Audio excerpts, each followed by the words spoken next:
24. 그래, 나에게는 사람들을 밀어내는 불쾌한 무언가가 있어. 레비는 세르바츠키 가를 나와 형의 집으로 걸어가며 생각에 잠겼다. 게다가 다른 사람과도 잘 맞지 않아. 남들은 내가 오만하다고 말하지. 아니, 나에겐 긍지도 없어. 만약 자존심이란 게 있었다면 스스로를 그런 처지에 몰아넣지 않았을 거야. 그는 행복에 잠긴 선량하고 총명하고 침착한 브론스키를 떠올렸다. 브론스키는 분명 오늘 밤에 레빈이 처했던 그런 끔찍한 상황을 한 번도 겪지 않았을 것이다. 그래, 그녀가 그를 선택한 것도 당연해. 그렇게 되는 게 마땅하지. 나는 그 누구, 그 무엇에 대해서도 불평할 수 없어. 잘못은 나 자신에게 있으니까. 난 도대체 무슨 권리로 그녀가 자신의 삶을 내 삶과 결합시키길 원한다고 생각했을까? 내가 누군데? 내가 뭔데? 아무에게도 쓸모없는 하찮은 인간인 주제에. 그러자 문득 니콜라이 형이 떠올랐다. 그는 즐겁게 그 기억에 빠져들었다. 이 세상의 모든 것이 추하고 더럽다는 형의 말이 맞는 게 아닐까? 과연 우리가 니콜라이 형에 대해 공정한 판단을 내렸던가? 혹은 지금이라도 그럴 수 있을까? 물론 누더기 같은 외투를 입고 술에 취한 형을 본 프로코피오의 눈에는 니콜라이 형이 멸시를 받을 만한 사람으로 보이겠지? 그러나 나는 형의 다른 모습을 알아. 나는 형의 영혼을 알고 내가 형과 비슷하다는 것을 알아. 그런데 나는 형을 찾으러 나서는 대신 식사를 하러 다니고 또 여기까지 왔어. 레비는 가로등으로 다가가 지갑에 든 니콜라이 형의 주소를 읽고는 상마차를 불렀다. 형을 찾아 먼 길을 가는 동안 그는 줄곧 니콜라이 형의 생애에서 자기가 아는 사건들을 생생하게 되짚어 보았다. 그는 형이 대학 시절과 대학을 졸업한 후 1년 동안 친구들의 조롱에도 아랑곳 없이 수도사처럼 살았던 것을 기억했다. 형은 종교상의 모든 의식과 예배와 재계를 엄격하게 지키고 모든 향락, 특히 여자를 멀리했다. 그러다 갑자기 무언가가 그를 파괴하기라도 한 듯 그는 가장 추악한 사람들과 어울리며 이루 말할 수 없이 무절제하고 방탕한 생활에 빠졌다. 레비는 형이 시골에서 데려온 소년을 떠올렸다. 그 소년을 교육시키겠다던 형은 발작처럼 터져나온 악의로 소년을 심하게 구타한 나머지 소년을 불구로 만든 죄목으로 고소당했다. 또 레비는 형이 사기꾼과 도박을 하다 져서 어음을 준 뒤 나중에 그가 자기를 속였다고 고소한 일을 떠올렸다. 세르게이 이바니치가 돈을 물어준 어음이 바로 그 어음이다. 레비는 형이 폭행으로 유치장에서 하룻밤을 보낸 일도 기억했다. 그리고 니콜라이 형이 세르게이 이바니치 형을 상대로 제기한 수치스러운 소송도 떠올렸다. 니콜라이 형은 세르게이 형이 어머니의 영지에서 나오는 수입 가운데 그 몫을 지불하지 않은 것처럼 주장했다. 마지막 사건은 니콜라이 형이 서부 지방에 복무하러 갔을 때 상사를 구타한 죄목으로 법정에 섰던 사건이다. 이 모든 사건들은 소름 끼치도록 추악한 것이었다. 하지만 레빈에게는 이런 일들이 니콜라이 형을 모르고 그의 과거와 그의 마음을 모르는 사람들의 눈에 비친 것처럼 그렇게 추악하게 보이지는 않았다. 레빈은 기억했다. 니콜라이 형이 수도사처럼 경건한 생활을 하고 재계와 교회 예배에 충실하면서 자신의 정열적인 기질에 대한 굴레와 구원을 종교에서 찾을 때 아무도 그를 지지하지 않았을 뿐 아니라 자신을 포함한 모든 사람이 그를 비웃었던 것을. 사람들은 그를 조롱하며 노아니 수도사니 하고 불렀다. 그런데 막상 그가 타락하자 아무도 그를 돕지 않았고 모두들 두려움과 극도의 혐오감을 드러내며 등을 돌렸다. 레비는 니콜라이 형이 비록 추악하게 짝이 없는 생활을 하고는 있지만 그 마음의 밑바닥은 그를 멸시하는 사람들에 비해 더 악하지 않다고 느꼈다. 그가 억제할 수 없는 기질과 어딘지 모르게 억눌린 정신을 타고난 것은 그의 잘못이 아니었다. 하지만 그는 언제나 좋은 사람이 되기를 원했다. 형에게 모든 것을 말하겠어. 그리고 형이 모든 걸 털어놓도록 말하겠어.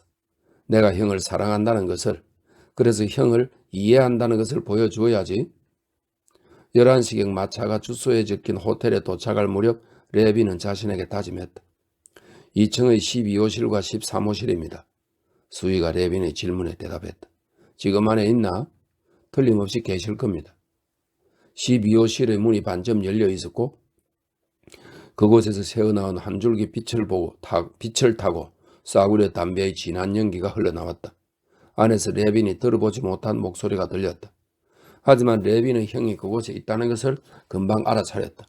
이따금 기침하는 소리가 들렸던 것이다. 그가 문 안으로 들어섰을 때 낯선 목소리는 이런 말을 하고 있었다. 모든 것은 그 일이 얼마나 이성적으로 의식적으로 수행되느냐에 달렸습니다.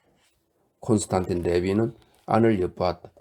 소매 없는 코트를 입고 머리를 산발한 젊은 남자가 말을 하고 있고 소파에는 얼굴이 얼건 젊은 여자가 깃도 소매도 없는 모직 옷을 입은 채 앉아 있었다.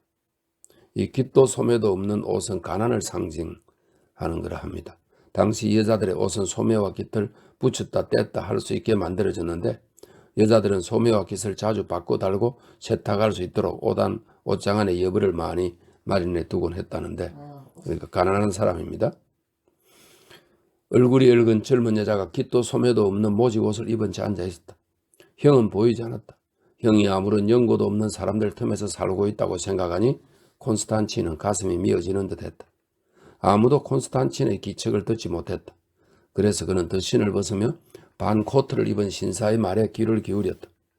그는 어느 기업에 대해 이야기하고 있었다. 채, 특권 계층 따윈 지옥이나 가라지. 기침을 하며 웅울대는 형의 목소리가 들렸다. 마샤, 마리아의 애칭입니다. 마샤, 밤참을 준비해도 술도 좀 가져오고 없으면 나가서 사오든지. 여자는 의자에서 일어나 칸막이 밖으로 나오다 콘스탄틴을 발견했다. 어떤 신사분이 오셨어요. 니콜라이 드미트리치. 그녀가 말했다. 누구를 찾는 거야? 니콜라이 레빈의 성난 목소리가 들렸다. 나야. 콘스탄틴 레빈이 밝은 곳으로 나오며 말했다. 나라니 도대체 누구야? 아까보다 더 화가 난 듯한 니콜라이의 목소리가 들렸다. 급히 일어나다 무언가에 걸리는 소리가 들리더니 문 옆에 선 레빈의 눈앞에 형의 모습이 나타났다. 매우 낯이 있긴 하지만 예전과 달리 난폭하고 병적인 인상이 두드러진 데다 귀골이 장대하고 마르고 등이 굽은 모습이었다. 형의 커다란 눈동자는 소스라치게 놀란 듯 보였다. 콘스탄틴 레빈이 그를 마지막으로 본 것은 3년 전이었다. 그는 그때보다 훨씬 더 말라 있었다. 그는 단이 짧은 프로코트를 입고 있었다. 그래서인지 손과 굵은 뼈마디가 더 크게 보였다. 머리칼은 숱이 적어졌고 예전처럼 곧은 수염은 입술을 덮었고 예전과 변함없는 눈동자는 방문객을 미심쩍다는 듯이 그러면서도 순박하게 바라보았다. 아, 코스차. 동생을 알아본 그가 불쑥 입을 열었다. 그의 눈동자가 기쁨으로 빛났다. 하지만 곧 그는 이 젊은 남자를 유심히 보더니 마치 넥타이가 너무 조이기라도 한 듯 머리와 목을 부들부들 떨며 콘스탄틴이 너무나 잘 아는 경련적인 움직임을 보였다. 그러더니 그의 깡마른 얼굴 위에 아까와 전혀 다른 사납고 잔인하고 고통에 가득 찬 표정이 떠올랐다. 내가 너와 세르게이 이바노비치에게 편지를 보냈을 텐데 난 너희들을 모르고 알고 싶지도 않다고 말이야. 너희들이 원하는 게 도대체 뭐야? 그의 모습은 콘스탄틴이 상상하던 것과 전혀 달랐다. 콘스탄틴 레비는 그를 생각할 때 그의 성격 가운데 가장 까다롭고 나쁜 부분, 그와의 교제를 너무나 어렵게 만드는 그 부분을 잊곤 했다. 그런데 지금 그의 얼굴, 특히 머리를 경련적으로 흔드는 모습을 보며 콘스탄틴은 그 모든 성격을 기억해냈다. 아무것도 바라는 것 없어. 그는 겁을 먹은 듯한 모습으로 말했다. 난 그저 형을 보러 온 것뿐이야. 동생의 겁먹은 모습이 아마도 니콜라이의 마음을 누그러뜨린 듯 했다. 그는 입술을 바르르 떨었다. 아, 그래? 그가 말했다. 그럼 들어와 앉아. 밤참을 먹을 테냐? 마샤, 3인분을 가져와. 아니야, 잠깐 기다려. 너 이 사람이 누군지 알아? 그가 소매 없는 코트를 입은 신사를 가리키며 동생에게 말했다. 이 신사는 크리처키야. 내가 키예프에 있을 때부터 친구였지. 대단히 훌륭한 인물이야. 물론 늘 경찰에게 쫓기는 신세이긴 하지만 그건 이 사람이 비열한 인간이 아니기 때문이지. 그러고 나서 그는 평소 습관대로 방 안에 있는 모든 사람을 둘러보았다. 그는 문가에 서 있던 여자가 나가려는 걸 보고 그녀에게 소리 질렀다. 거기 서 있으라고 했잖아. 그는 다시 모든 사람들을 훑어보며 콘스탄틴이 이미 아는 미숙하고 사리에 맞지 않는 말솜씨로 동생에게 크리처키의 경력을 내놓기 시작했다. 그가 가난한 학생들을 위한 원조회와 일요학교를 만들었다는 이유로, 이 일요학교는 1870년대 초반 혁명가들은 공장 안에 일요학교를 만들어 노동자들에게 기초교육을 했다. 1874년에 일요학교에 대한 엄격한 통제가 시작됨에 따라 일요학교에 참여한 많은 대학생들이 퇴학을 당했다. 우리로 치면 이제 7, 80년대 야학과 같은 거네요. 이제 운동권들이다 여기. 일요학교를 만들었다는 이유로 대학에서 퇴학당한 일, 그 후 그가 민중학교의 교사가 되었다가 그곳에서 쫓겨난 일, 그 후 그가 어떤 일 때문에 재판을 받은 일 등을 말이다. 당신은 키예프 대학에 다녔습니까? 콘스탄틴 레비는 잠시 동안 이어진 어색한 침묵을 깨기 위해 크리츠키에게 말했다. 네, 키예프 대학에 있었습니다. 크리츠키는 얼굴을 찌푸리며 성난 목소리로 말했다. 그리고 저 여자는 니콜라이 레빈이 마샤를 가리키며 그의 말을 가로챘다. 내 인생의 동반자인 마리아 니콜라이에브나야. 내가 그녀를 집에서 끌어냈지. 그는 이 말을 하면서 목을 부들부들 떨었다. 하지만 난 저 여자를 존중하고 사랑해. 그러니 나를 알고 지내고 싶은 사람은 모두. 그는 목소리를 높이고 눈살을 찌푸리며 이렇게 덧붙였다. 저 여자를 사랑하고 존중해 주었으면 좋겠어. 저 여자는 내 아내나 다름없어. 그렇고 말고. 자, 그럼 너가 어떤 사람들을 상대해야 하는지 알겠지? 이것을 모욕이라고 느낀다면 어서 저 문으로 꺼져버려. 또다시 그의 눈동작은 미심쩍다는 듯한 표정으로 모든 사람들을 재빨리 훑었다. 무엇 때문에 내가 모욕을 느끼겠어? 정말 이해할 수 없군. 그럼 마차, 밤참을 준비하도록 해. 3인분이야. 보드카와 와인도 가져오고. 아니 기다려. 아니야 됐어. 가봐. 25. 너도 보다시피 니콜라이 레비는 이 말을 찌푸리고 경련을 일으키며 간신히 말을 이어나갔다. 그에게는 무슨 말을 하고 무슨 행동을 할지를 판단하는 일이 힘겨워 보였다. 너도 봤겠지만 그는 방 한구석에 놓인 삼로끈으로 묶은 철물을 가리켰다. 저거 보이지? 저것은 우리가 착수하려고 하는 새로운 사업의 기초야. 그 사업이란 바로 생산협동조합이지. 콘스탄틴은 그의 말을 거의 듣지 않았다.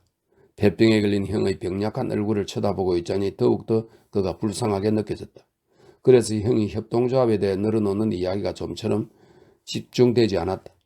그는 이 협동조합이라는 것이 자기 혐오에서 벗어나기 위한 닻에 불과하다는 것을 알았다. 니콜라이 레비는 계속해서 말했다. 너도 자본이 노동자를 억압한다는 것을 알고 있지. 우리나라의 노동자와 농민은 노동의 모든 짐을 짊어진 채 아무리 일해도 자기들이 기르는 가축보다 나을 게 없는 생활을 하고 있어. 그들의 노동에서 발생하는 모든 이유는 그들이 자신의 처지를 개선하고 여가를 만들어 교육을 받는 데 사용되어야 해. 그런데 자본가들이 그 모든 이윤과 잉여를 그들에게서 빼앗아가지. 그처럼 노동자와 농민이 더 많은 노동을 할수록 상인과 지주만 부유해지고 노동자와 농민은 늘 노동하는 가축이 되고 마는 그런 사회가 만들어졌어. 이제 이런 질서를 바꾸어야 해. 말을 마친 그는 미심쩍은 눈빛으로 동생을 바라보았다. 물론이지.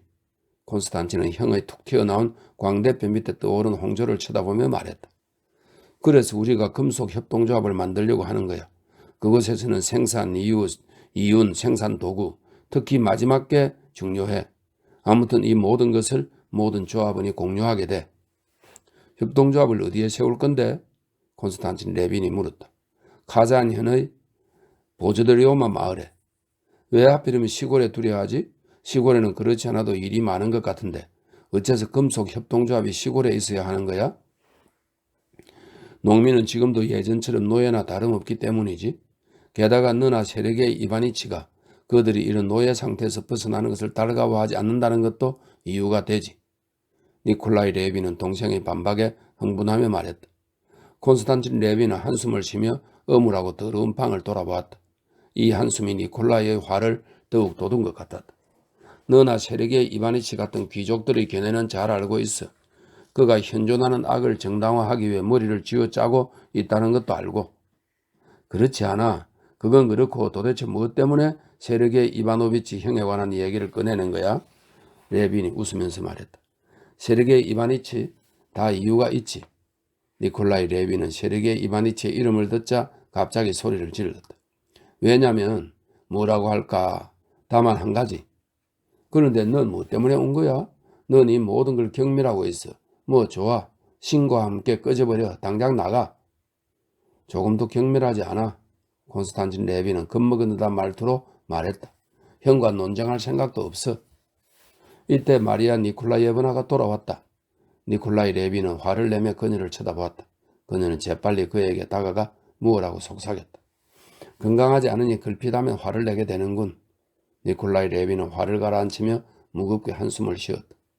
게다가 너가 세르게이 이바노비치와 그의 논문에 대해 이야기를 꺼내니까 그 논문은 터무니없는 엉터리로 지독한 사기에 엄청난 자기 기만이야. 정의를 모르는 인간이 어떻게 정의에 대한 글을 쓰겠어? 당신은 그 논문을 읽어봤소? 그는 크리츠키에게 말을 건네며 다시 테이블 앞에 앉았다. 그리고 테이블 위를 치우기 위해 반쯤 채운 담배들을 옆으로 밀쳐놓았다. 읽어보지 않았습니다. 크리츠키가 음울하게 말했다. 분명 대화에 끼고 싶지 않은 눈치였다. 왜요? 니콜라이 레빈이 이번에는 크리츠키를 돌아보며 성을 냈다. 그것을 읽는데 시간을 낭비할 필요가 없을 것 같았어요. 미안하오만 그것이 시간 낭비가 될지 어떻게 알았어? 그 논문은 많은 사람들에게 난해하게 보일 거요. 그들보다 수준이 높아서 말이요. 하지만 난 다르지. 난 그의 사상을 꿰뚫어보고 그것이 왜 빈약한지도 알거든. 모두 입을 다물었다. 크리츠키가 모자를 집으며 천천히 일어섰다. 밤참을 들지 않을 거요. 그럼 잘 가시오. 내일 금속 직공을 데리고 오시오.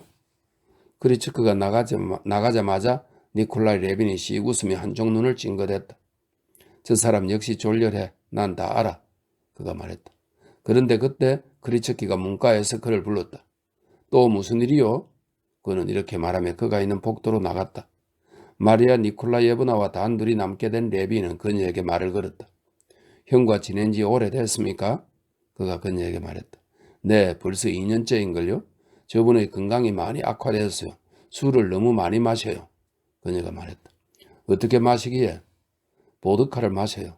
그런데 저분에게는 보드카가 해롭대요. 정말 많이 마십니까? 레빈이 작은 목소리로 말했다. 네. 그녀가 문가를 흘깃거리며 겁먹은 듯 말했다. 그때 니콜라이 레빈이 문가에 모습을 드러냈다. 무슨 얘기를 하고 있어? 그가 얼굴을 찌푸리며 놀란 눈으로 두 사람을 번갈아 보았다. 무슨 얘기야? 아무것도 아니야. 콘스탄틴이 당황하며 말했다. 말하고 싶지 않으면 하지 마. 다만 저 여자하고 굳이 이야기를 할 필요는 없어. 저 여자는 매춘 부이고 넌 신사니까. 그가 목을 부들부들 떨며 중얼거렸다. 난 다 알아. 넌 이미 모든 것을 헤아리고 평가했어. 그리고 이제는 나의 방종을 동정의 눈길로 바라보고 있지. 그가 다시 목소리를 높이며 말하기 시작했다. 니콜라이 드미트리치. 마리아 니콜라예브나가 다시 그에게 다가가 귓속말을 했다. 그래, 좋아. 그런데 밤참은 어떻게 됐지? 아, 저기 가져오는군.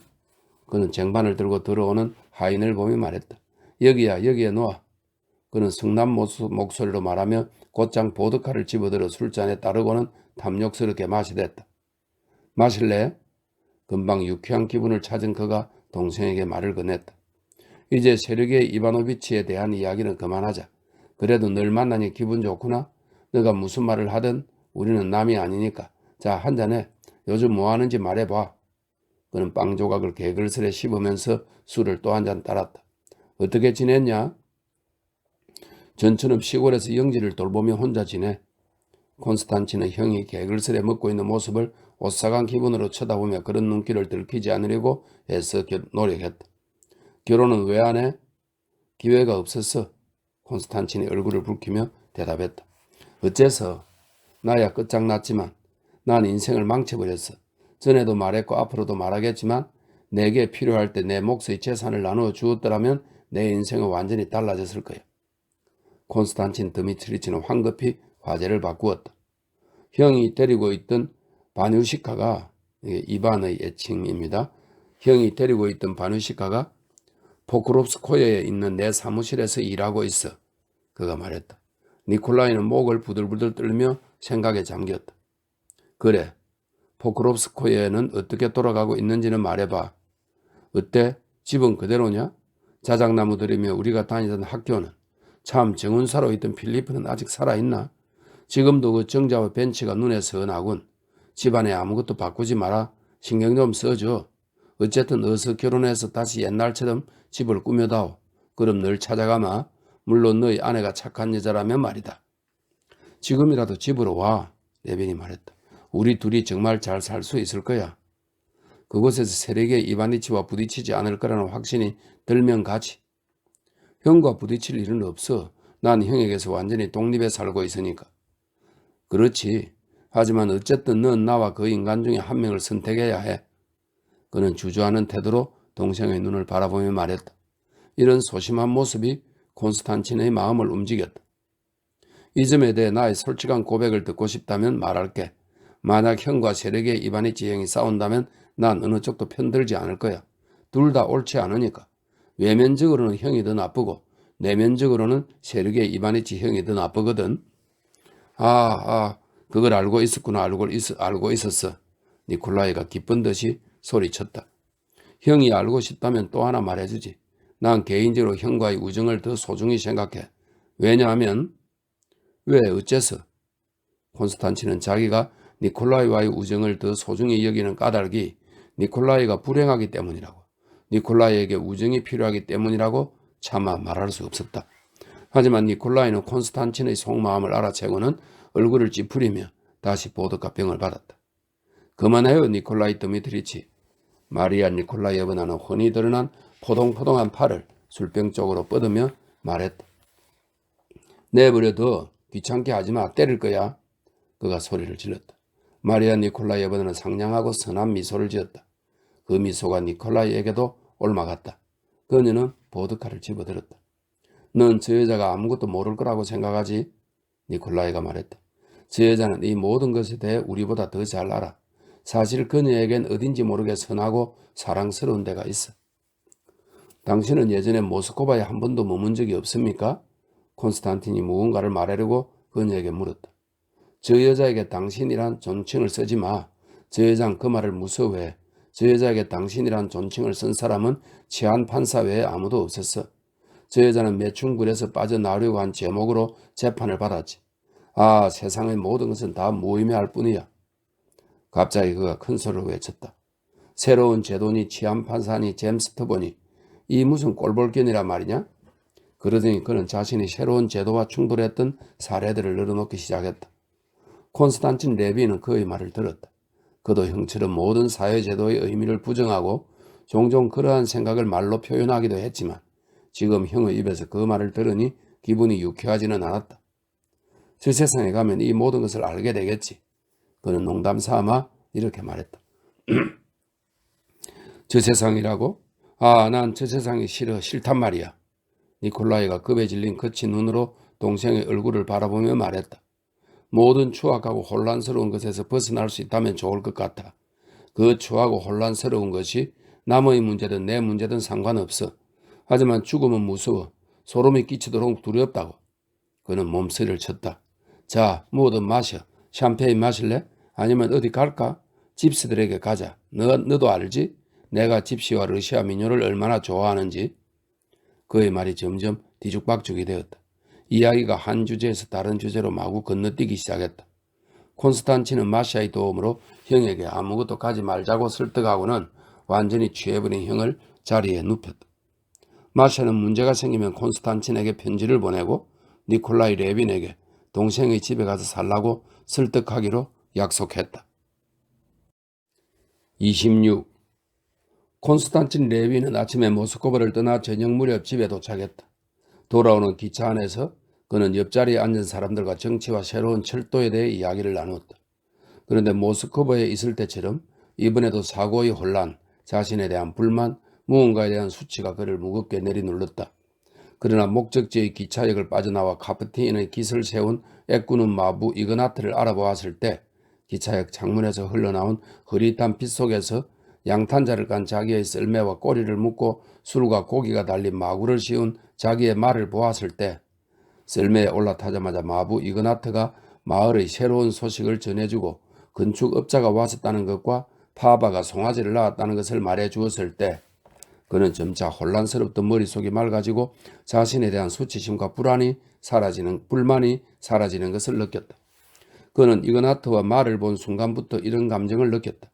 하지만 이그나트가 가져온 모피 외투를 입고 썰매에 앉아 담요로 몸을 감싼 채 집으로 가는 동안 그는 앞으로 시골에서 처리할 문제들에 대해 골똘히 생각하면서 끌채를 매지 않은 여벌의 말을 바라보았다. 예전에 승마용이었던 이 말은 돈 지방에서 자란 말로 위풍이 당당했다. 그는 여러 가지 생각에 잠겨 말을 바라보다가 자신에게 일어난 일을 완전히 다른 식으로 생각하기 시작했다. 그는 자신의 존재를 느꼈으며 다른 무언가가 되기를 원하지 않았다. 그는 이제 예전보다 더 나은 사람이 되기를 바랄 뿐이었다. 첫 번째, 그는 이제부터 결혼해서 얻을지 모를 특별한 행복에 대해 더 이상 희망을 품지 않으며 자신의 현재를 하찮게 여기지 않겠다고 결심했다. 두 번째, 그는 앞으로 두 번 다시 추악한 정욕에 사로잡히지 않겠다고 결심했다. 그가 청혼을 하기로 결심했을 때 추악한 정욕에 대한 기억이 그를 몹시도 괴롭혔다. 그리고 그는 니콜라이 형을 떠올리며 다시는 형을 잊지 않겠다고, 형이 공경에 빠졌을 때 언제라도 도움의 손길을 펼 수 있도록 형의 행방을 늘 주시하여 시야에서 놓치지 않겠다고 다짐했다. 그는 머지않아 이런 일이 닥칠 거라고 느꼈다. 또한 형과 커뮤니즘에 대해 나눈 대화는 그를 생각에 잠기게 했다. 이야기를 나눌 때만 해도 그는 커뮤니즘에 대해 너무나 가볍게 생각했었다. 경제적인 조건을 개조한다는 것은 그에게 허무맹랑한 소리로 들렸다. 그러나 그는 언제나 가난한 민중과 비교하여 자신이 가진 부가 공정하지 못하다고 느끼고 있었다. 그래서 지금 그는 자신이 더할 나위 없이 정당하다고 느끼기 위해 전보다 더욱 열심히 일하고 더욱 사치를 삼가야겠다고 다짐했다. 물론 예전에도 많은 일을 하고 사치스러운 생활을 하지 않았지만 말이다. 이 모든 일을 아주 쉽게 해낼 수 있을 것 같다는 생각에 그는 줄곧 기분 좋은 공상에 잠긴 채 집으로 돌아왔다. 그는 밤 8시가 넘은 시각에 새롭고 멋진 생활에 대한 기대에 부풀어 활기찬 모습으로 자기 집에 도착했다. 그의 집의 살림을 도맡아는 늙은 보모 아가피아 미하일로브나의 방 창문에서 불빛이 새어나와 저택 앞의 눈 덮인 앞마당을 비추었다. 그녀는 아직 자지 않고 있었다. 그녀는 쿠지마를 깨웠고 잠에서 들깬 쿠지마는 맨발로 현관 계단에 달려나왔다. 사냥개 라스카도 쿠지마를 넘어뜨릴 듯한 기세로 뛰어나와 킁킁 짖으면서 레빈의 무릎에 몸을 비비고 뒷발로 서서 그의 가슴에 앞발을 대려고 버둥댔다. 정말 빨리 돌아오셨군요. 아가피아 미하일로브나가 말했다. 집이 그리웠어요. 아가피아 미하일로브나. 손님으로 있는 것도 좋지만 역시 내 집이 최고예요. 그는 이렇게 말하고 서재로 들어갔다. 그가 들고 들어온 촛불의 빛에 서재가 서서히 밝아졌다. 눈에 익은 물건들이 모습을 드러냈다.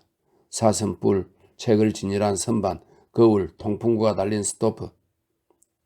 이 스토프는 오래전부터 수리받지 않은 채 자리만 차지하고 있었다. 그리고 아버지의 소파, 커다란 책상, 책장이 펼쳐진 책, 깨진 잿들이, 그의 글씨가 적힌 공책. 이 물건들을 보자 순간적으로 그의 마음속에 그가 집으로 오면서 공상했던 새로운 생활을 과연 해나갈 수 있을까 하는 의욕이 생겼다. 그의 삶의 흔적들이 마치 그를 둘러싸고 이렇게 말하는 듯 했다. 아니, 넌 우리에게서 벗어날 수 없어. 넌 다른 사람이 될 수 없고 그저 예전처럼 살아갈 거야. 의욕, 자신에 대한 끝없는 불만, 자신을 개선하려는 부질없는 시도, 타락, 지금껏 손에 넣어본 적 없고 앞으로도 얻지 못할 행복에 대한 영원한 기대, 그런 것들과 함께 말이지. 그러나 그것은 그의 물건들이 한 말이었다.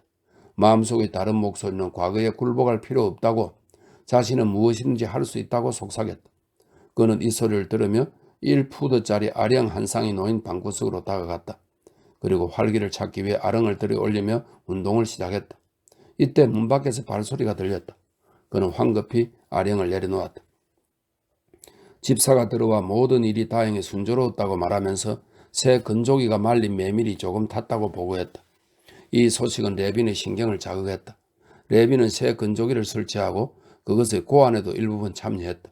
집사는 언젠가 그 건조기를 반대했기에 지금 메밀이 탔다고 보고하면서 은근히 승리감을 내비쳤다. 레빈은 메밀이 탄 이유는 오직 한 가지, 그가 입이 닳도록 지시해둔 방법을 지키지 않았기 때문이라고 굳게 믿었다. 그는 화가 치밀어 집사에게 잔소리를 늘어놓았다. 하지만 한 가지 중요하고 기쁜 소식이 있었다. 파바가 새끼를 낳은 것이었다. 이 집에서 가장 좋은 암소인 파바는 그가 암소 박나무에서 비싼 돈을 주고 산 것이었다. 구지마, 털 외투를 가져와. 그리고 사람들에게 등불을 들고 오라고 말해줘요. 내가 가서 한번 봐야겠어. 그가 집사에게 말했다. 소중한 암소들을 넣어두는 축사는 저택 뒤편에 있었다. 그는 라일락 나무 옆에 쌓인 눈더미를 지나 앞마당을 가로질러 축사로 갔다. 얼어붙어 문을 열자 거름더미로부터 올라오는 훈훈한 김에서 냄새가 났다. 익숙하지 않은 등불의 빛에 놀란 암소들이 새로 깔아둔 집 위에서 꿈지럭댔다. 검은 얼룩이 있는 네덜란드산 암소의 매끄럽고 넓은 등이 얼핏 눈에 띄었다. 황소 베르구트는 콧뚜레를 한 채 누워있다. 일어나려는 듯 기척을 냈다. 하지만 고운 마음을 고쳐먹고 사람들이 지나가는 동안 그저 2번 숨을 헐떡였다. 하마처럼 몸집이 큰 붉은 빛의 아름다운 소 파바는 궁둥이를 올리더니 들어온 사람들로부터 새끼를 감싸며 코를 킁킁거렸다.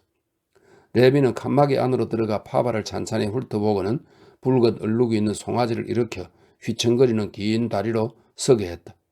흥분한 파바는 음매하고 우르대다가 레빈이 암 송아지를 자기에게 끌어다 주자 잠잠해졌다. 그리고 무겁게 숨을 내쉬고는 까칠까칠한 혀로 새끼를 핥았다.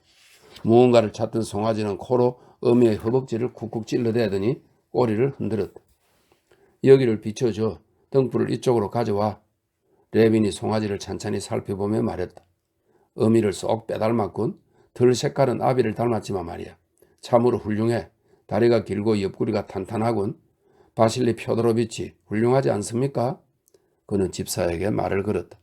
그는 송아지를 본 기쁨으로 메밀의 일은 다 잊고 그에 대해 완전히 마음을 풀었다. 어느 쪽을 담든 나쁠 리가 있습니까?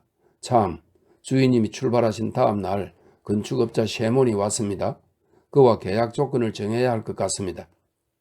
콘스탄틴 드미트리치, 집사가 말했다. 아까 그 기계에 대해 보고를 드렸습니다만 그 한 가지 문제는 영지를 경영하는 크고 복잡한 일의 세세한 부분으로 레빈을 이끌었다. 그는 암소 축사에서 나와 곧장 사무실로 가서 집사와 건축업자 셰몬을 만나 이야기를 나눈 뒤 저택으로 돌아와 곧바로 2층의 응접실로 갔다. 27. 저택은 크고 고풍스러웠다. 레비는 혼자 살면서 집 전체에 불을 떼고 전 공간을 사용했다. 그는 이런 행동이 어리석은 짓임을 알았다. 그리고 이것이 바람직하지 않을 뿐 아니라 자신의 새로운 계획에도 반하는 것임을 알았다. 하지만 이 집은 레빈에게 있어 완전한 세계였다. 이 집은 레빈의 아버지와 어머니가 살다 떠난 세계였다. 그들은 레빈에게 완벽한 이상으로 보이는 삶을, 레빈이 자신의 아내와 가족과 함께 부활시키겠다고 꿈꾼 그런 삶을 살았다. 레빈은 어머니를 거의 기억하지 못했다. 그에게는 어머니라는 개념이 하나의 신성한 기억이었다. 따라서 미래의 아내는 그가 상상하는 아름답고 신성하고 이상적인 여성, 그에게는 곧 어머니를 의미했다. 이렇게 설명이 되어 있습니다. 그 이상적인 여성이 재현된 존재여야 했다. 그는 결혼을 배제한 제 여성을 사랑한다는 것을 상상할 수조차 없었다. 뿐만 아니라 그는 우선 가정을 떠올리고 그 다음에 그에게 가정을 줄 여성을 생각했다. 따라서 그의 결혼과는 그가 아는 대부분의 사람들과 조금도 비슷하지 않았다. 그들에게는 결혼이 사회생활에 따르는 수많은 일들 가운데 하나일 뿐이었다. 하지만 레빈에게는 결혼이 인생에서 가장 중요한 일이었고 인생의 모든 행복이 걸린 문제였다. 그런데 지금 그는 그것을 포기해야만 하는 것이다.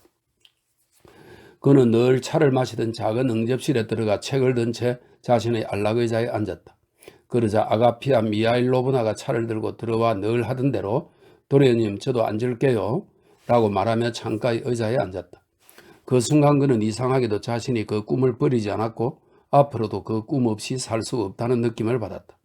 그녀와 살든 다른 여자와 살든 그 꿈은 실현될 것이다.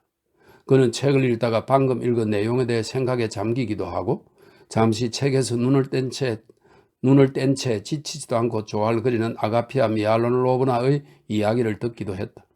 그러는 동안 영지 경영과 미래의 가정생활에 대한 온갖 장면들이 두서없이 그의 머릿속에 떠올랐다. 그는 영혼의 깊은 곳에서 무언가가 자리를 잡고 바로 잡히고 정리되어 가는 것을 느꼈다. 그는 아가피아 미하일로브나로부터 프로호르가 하나님을 잊고서 레빈이 사라고 준 돈으로 술을 지인탕 마시고 아내를 죽도록 팬 이야기를 들었다. 그는 이야기를 듣고 책을 읽으면서 독서가 머릿속에 불러일으킨 사고의 흐름을 전부 떠올렸다. 그 책은 틴들이 열에 대해서 쓴 책이었다. 이 틴들은 존 틴들인데요. 영국의 물리학자입니다. 틴들 현상은 구름 사이로 빛이 통과하는 모습이 보이는 현상. 그 틴들 현상을 발견해서 하늘의 푸른 빛이 미립자의 상광에 의한 것임을 설명했다. 톨스토이는 1872년에 운동양식으로서의 열을 읽고 이를 번역해 베테르부르크에서 출간하기도 했다. 이렇게 되어 있네요. 그 책은 틴들이 열에 대해서 쓴 책이었다. 그는 틴들이 자신의 정교한 실험에 만족할 뿐 철학적 통찰이 부족한 것에 대해 자신이 한 비판을 떠올렸다. 그러자 갑자기 즐거운 생각이 떠올랐다. 2년 뒤에는 내 축사에 네덜란드산 소가 2마리 있겠지. 어쩌면 파바도 그때까지 살아있을지도 모르고 베르쿠트에서 얻은 젊은 암소 12마리, 그래 거기에 이 3마리를 더하면 멋진걸. 그는 다시 책을 집어들었다. 그래, 좋아. 전기와 열은 같은 것이니까. 하지만 문제를 풀 때 하나의 양을 다른 양으로 대체할 수 있을까? 안 돼. 그럼 어떻게 하지? 자연의 모든 힘 사이의 연관은 본능으로 충분히 감지될 수 있으니, 특히 기쁜 건 파바이 새끼가 붉은 얼룩이 있는 암송아지라는 점이지. 게다가 가축들 사이에 이 3마리가 섞여 들어가면 훌륭해. 아내와 손님들을 데리고 가축을 보러 가는 거야. 아내는 이렇게 말하겠지? 코스차와 난 이 송아지를 아이처럼 돌보았어요. 그럼 손님이 물을 거야. 어떻게 이런 일에 그토록 흥미를 가질 수 있게 되었습니까? 남편이 흥미를 느끼는 일이라면 저도 흥미를 느끼게 돼요. 그런데 내 아내가 될 사람은 과연 누굴까? 그러자 모스코바에서 있었던 일이 떠올랐다. 글쎄, 어떻게 해야 했을까? 난 잘못이 없어. 하지만 이제는 모든 것이 새롭게 될 거야. 삶이 허락하지 않는다. 과거가 허락하지 않는다는 말은 다 헛된 소리야. 더 잘 살기 위해, 한층 더 잘 살기 위해 노력해야 해. 그는 고개를 약간 든 채 생각에 잠겼다. 주인이 돌아온 기쁨을 아직 완전히 소화하지 못한 늙은 라스카가 앞마당을 뛰어다니며 짖다가 꼬리를 흔들며 되돌아왔다. 그러고는 바깥 공기의 냄새를 몰고 그에게 다가와 그의 손밑으로 머리를 들이밀더니 애초롭게 낑낑거리며 어루만져달라고 졸랐다. 말만 못할 뿐이에요. 아가피아 미하일로브나가 말했다. 하지만 걔는 주인이 돌아온 것도 알고 주인이 울적해 하는 것도 다 알아요. 내가 무엇 때문에 울적해 하겠어요? 제가 모를 것 같아요, 도련님. 이젠 저도 주인님을 알 때가 됐죠. 어릴 때부터 주인님이 가문에서 자란걸요. 걱정 마세요, 도련님. 건강과 깨끗한 양심을 갖고 있다면야. 레비는 그녀가 그의 생각을 훤히 들여다보고 있는데 깜짝 놀라 그녀의 얼굴을 뚫어지게 바라보았다. 어때요? 차 한 잔 더 가져올까요? 그녀는 이렇게 말하고는 찻잔을 들고 나갔다. 라스카는 계속 레빈의 손밑으로 머리를 들이댔다. 그가 라스카를 쓰다듬어 주고 나자 라스카는 그의 발치에 몸을 동그랗게 말고 뒷다리에 머리를 얹었다. 그러고는 이제 모든 것이 만족스럽다는 표시로 살짝 입을 벌리며 입맛을 다시더니 노시한 이빨 주위에 끈적이는 입술을 착 갖다 붙이고 행복한 평온에 잠겼다. 레비는 이 마지막 동작을 유심히 지켜보았다. 저게 바로 내 모습이야. 그는 속으로 혼자 말을 했다. 저게 내 모습이야. 괜찮아. 모든 게 좋아. 28. 무두에서 돌아오는 안나 아르카지예브나는 아침 일찍 남편에게 그날로 모스크바를 떠나겠다는 전보를 보냈다. 아니에요. 난 가야 해요. 가야 한다니까요.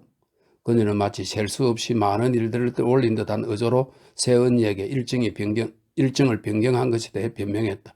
아니에요. 오늘 가는 게 좋겠어요. 스테판 아르가지치는 집에서 점심 식사를 하진 않았으나 여동생을 여기까지 배웅하러 7시에 집으로 돌아오겠다고 약속했다. 키티도 머리가 아프다는 쪽지만 보내왔다. 돌리와 안나는 아이들과 영국인 가정교사하고만 점심 식사를 했다.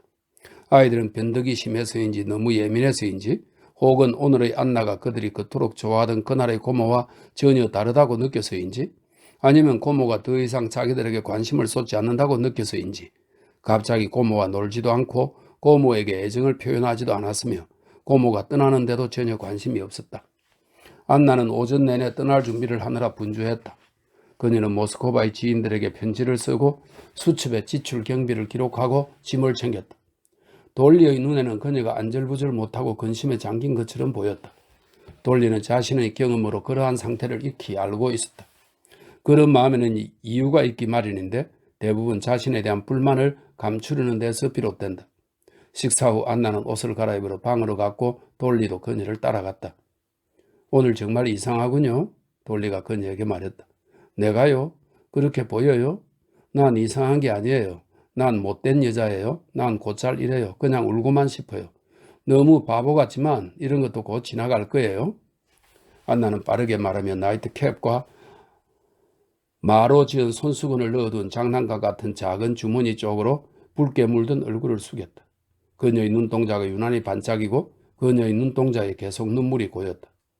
베테르부르크를 떠날 때도 선뜻 내키지 않더니 이제는 이곳을 떠나고 싶지 않네요. 당신은 이곳에 와서 좋은 일을 했어요. 돌리는 안나를 유심히 살피며 말했다. 안나는 눈물에 젖은 눈으로 돌리를 바라보았다. 그런 말 말아요, 돌리. 난 아무것도 한 게 없고 할 수도 없었어요. 난 종종 왜 사람들이 약속이라도 한 듯 나를 망치려 드는 걸까 의아해하곤 해요. 내가 무엇을 했는데요? 내가 무엇을 할 수 있었다는 거죠? 당신의 마음속에 용서할 만큼의 사랑이 남아있었기에. 당신이 없었다면 어떻게 됐을지 몰라요. 당신은 정말 행운을 주는 여자예요, 안나. 돌리가 말했다. 당신의 마음속에 있는 모든 것이 분명하고 훌륭해 보여요. 모든 사람의 마음속에는 영국인이 말하듯 자신만의 이 골격, 스켈레톤입니다. 골격이 있기 마련이죠. 당신은 어떤 골격을 갖고 있어요? 당신에게는 모든 것이 너무나 분명하잖아요. 그런데 골격이라고 하는 것이 이 문장에서는 비밀이라는 뜻으로 사용되었다고 하네요. 그래도 있어요. 안나가 갑자기 이렇게 말했다. 그 순간 눈물을 흘린 뒤라고 보이지 않을 만큼 교활하고 익살맞은 미소가 그녀의 입술에 주름을 만들었다. 그렇다면 당신의 골격은 어물한 것이 아니라 무척 재미있는 것이겠군요? 아니요, 어물한 것이에요. 내가 왜 내일이 아니라 오늘 당장 떠나려는지 알아요? 이런 고백을 하는 건 무척 괴로운 일이지만 당신에게 하고 싶어요. 안나는 단호한 태도로 안락의자에 몸을 던지고는 돌리의 눈을 똑바로 쳐다보았다. 돌리는 안나가 귀까지 검은 곱슬머리가 넘실거리는 목 언저리까지 얼굴을 붉히는 걸 보고 깜짝 놀랐다. 그래요. 안나는 계속 말을 이었다. 키티가 왜 점심 식사를 하러 오지 않았는지 알아요? 그녀는 날 질투하고 있어요. 내가 망쳐놓았어요. 어젯밤 무도회는 그녀에게 기쁨이 아니라 고통이었어요. 나 때문이에요. 하지만 정말로 나는 아무 잘못이 없어요. 설사 잘못이 있다 해도 아주 조금밖에 없어요. 그녀는 아주 조금이란 말을 길게 느리며 가냘픈 소리로 말했다. 어머, 어쩌면 그렇게 스티바와 비슷한 말을 해요? 돌리는 웃으면서 말했다. 안나는 모욕을 느꼈다. 아니에요. 난 스티바와 달라요. 그녀가 눈살을 찌푸리며 말했다. 내가 이렇게 말을 꺼낸 이유는 단 한순간이라도 나 자신을 의심하고 싶지 않아서예요. 안나가 말했다. 그러나 그녀는 그 말을 내뱉는 순간 그것이 옳지 않음을 느꼈다. 그녀는 자신을 의심하고 있을 뿐 아니라 브론스키를 생각할 때마다 흥분을 느꼈다. 그녀가 예정보다 빨리 떠나려는 것은 단지 그와 더 이상 부딪히고 싶지 않다는 이유 때문이었다. 그래요. 스티바가 말해주었어요. 당신이 그와 마주르카를 추고 그가 그 일이 얼마나 우스운 꼴을 낳았는지 상상도 못할 거예요. 난 그저 두 사람을 이어주려고 했을 뿐인데 뜻밖에도 일이 전혀 다른 방향으로 흘러가고 말았어요. 어쩌면 내 의지와 반대로. 그녀는 얼굴을 붉히며 머뭇거렸다. 그들도 지금 그렇게 느껴요. 돌리가 말했다. 하지만 만일 그 순간 그에게 뭔가 진지한 것이 있었다면 난 절망하고 말 거예요. 안나가 그녀의 말을 가로막았다. 그리고 난 이 모든 일이 곧 잊히리라 믿어요. 키티도 날 더 이상 미워하지 않을 거예요. 하지만 안나, 솔직히 말해 키티를 생각하면 이 결혼이 별로 탐탁하지 않았어요. 만일 그가 브론스키가 하루 만에 당신에게 빠질 수 있는 그런 사람이라면 차라리 혼담이 깨지는 편이 나아요. 하나님 정말 어리석은 일이에요. 안나가 말했다. 그녀를 사로잡은 생각을 남의 입을 통해 말로 듣는 순간 그녀의 얼굴에는 다시 짙은 만족의 빛이 떠올랐다. 결국 난 그토록 좋아하는 키티를 적으로 돌리고 이렇게 떠나는군요. 그녀는 정말 사랑스러운 아가씨예요. 하지만 돌리, 당신이 이 일을 바로잡아 줄 거죠? 그렇죠? 돌리는 가까스로 웃음을 참았다. 그녀는 안나를 좋아했다. 하지만 그녀에게도 약점이 있다는 걸 알게 되자 기분이 유쾌해졌다. 적이라뇨? 그럴 리가 있나요? 난 내가 당신들을 좋아하듯 당신들도 날 좋아해 주길 바랐어요. 그리고 난 지금 당신들을 더욱더 좋아하게 되었어요. 안나는 눈물을 글썽이며 말했다. 오늘 내가 왜 이렇게 바보같지? 그녀는 손수건으로 얼굴을 살짝 누르고는 옷을 갈아입기 시작했다. 스테판 아르가지치는 출발 시간이 다 되어서야 불거스레해진 유쾌한 얼굴로 술과 시가 냄새를 풍기며 돌아왔다. 안나의 감성이 전해졌다. 그러자 돌리는 마지막으로 신우이를 안으며 이렇게 속삭였다. 기억해요, 안나. 당신이 날 위해 해준 일을 내가 결코 잊지 않을 거라는 걸요. 그리고 내가 당신을 가장 좋은 벗으로서 생각했고 앞으로도 영원히 사랑할 것이라는 것도 기억해줘요. 왜죠? 안나가 그녀에게 입을 맞추고 눈물을 감추며 말했다. 당신은 날 이해해 주었고 지금도 이해하고 있잖아요. 잘 가요, 나의 아름다운 사람.